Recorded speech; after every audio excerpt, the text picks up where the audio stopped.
Do you ever feel like you're rushing through life, just trying to keep up with everything, but never really getting anywhere? I know, I've been there. I used to think that being busy meant being productive, that somehow speed would get me closer to my goals. But what I didn't realize was that rushing only led me to burnout, chronic unhappiness, and a whole lot of empty Amazon and Sephora packages piling up as a reminder of my late night shopping therapy. It wasn't until my late 20s that I really started to understand the importance of slowing down. I discovered that taking frequent breaks, enjoying midday showers, sneaking in and up, and doing some guided meditation were all simple tools that helped me to self-regulate and heal my nervous system.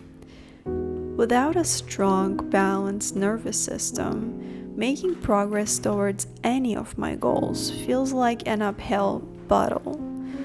The nervous system is everything. It's how we handle stress, manage our emotions, and stay focused. When it's overwhelmed or stuck in fight or flight, it's almost impossible to think clearly, make good decisions, or take consistent action.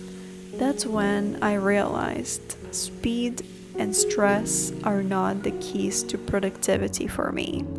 In fact, they're often the enemies of progress. So, after all the trial and error and dealing with the burnout that came from consistently rushing, I realized something. The real key to productivity isn't about doing more faster. It's about being intentional with how I manage my energy, focus, and time. Today, I want to share the principles I've integrated into my life that have made a huge difference and made me more productive than ever, which led to reaching a lot of my goals this year.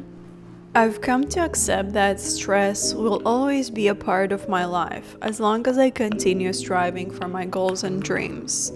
But I've got my habits and tactics in place to handle it before it even becomes a problem. Aside from all the wellness stuff, one of my go-to strategies is only focusing on tasks that actually move the needle towards my goals. It's so easy to get caught up in busy work, those little urgent tasks that take up a whole day but don't really get you anywhere. The trick is figuring out the few things that actually make a big difference. These are the high impact actions that align with your priorities and create real progress. Once you've nailed down what those are, the next step is simple.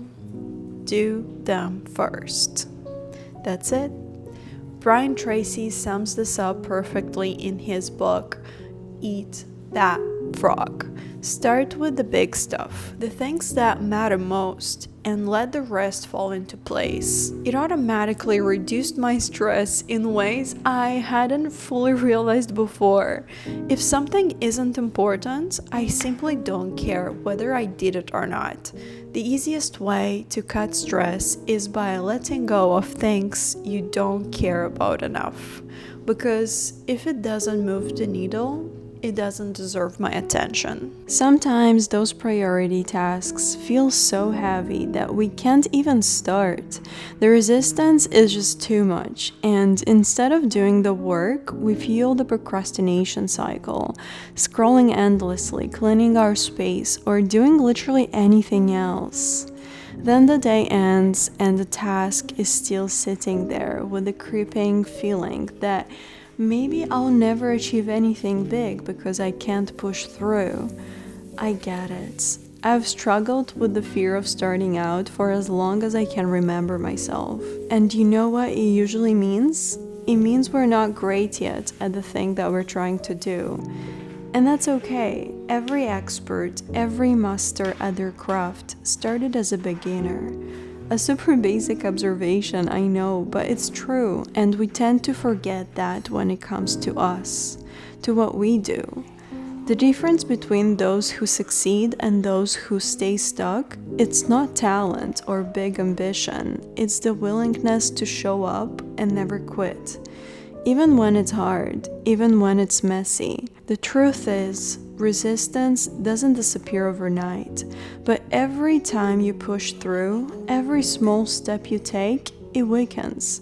And here is the good news. It's only a matter of iterations before you create something worthy. Take a leap of faith and tackle that hard thing like jumping into cold water. It will be uncomfortable, but usually will feel so good on the way out. I promise.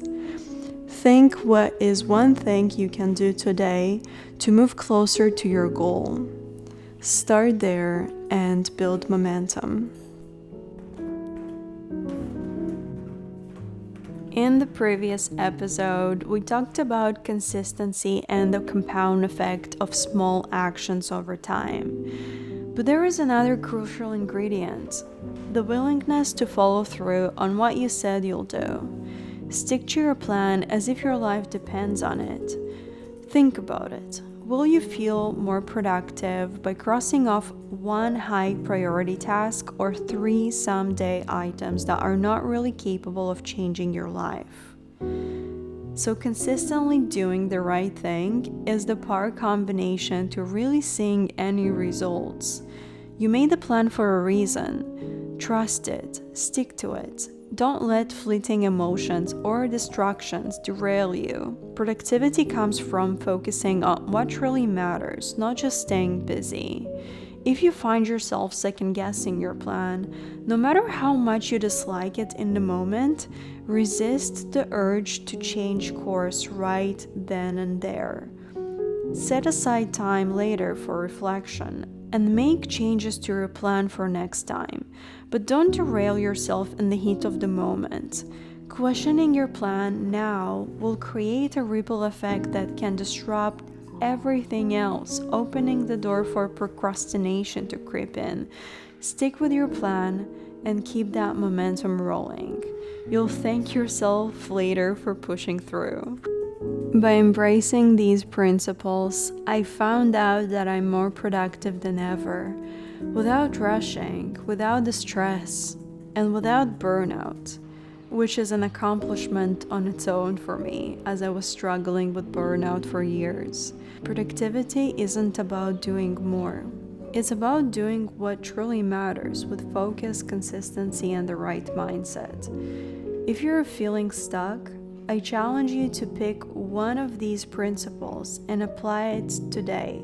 Let's slow down, cut the noise, and move forward with purpose. Sending you love and rooting for you. Ciao.